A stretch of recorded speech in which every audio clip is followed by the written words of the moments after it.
তুমি কি জানো উম্মত, আমি 23টা বছর টানা তোর জন্য কেঁদেছিলাম উম্মত।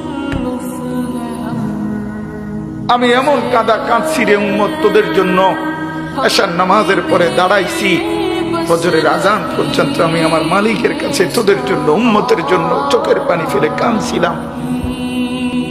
আমার এত চোখের পানি তোর দিল গলাইতে পারলো না।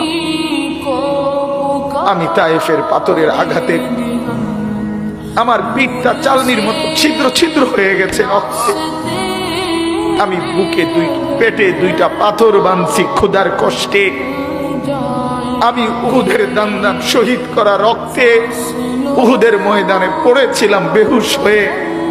আমার ঘরের চুলায় 3 মাস রান্নার জন্য কোনোদিন চুলায় আগুন জ্বলে নাই। আমার এত চোখের পানি, এত রক্ত, এত ক্ষুধার কষ্ট, কিছুই তোর মন গলাইতে পারলো না, তোরে সেজদা দিতে পারলো না।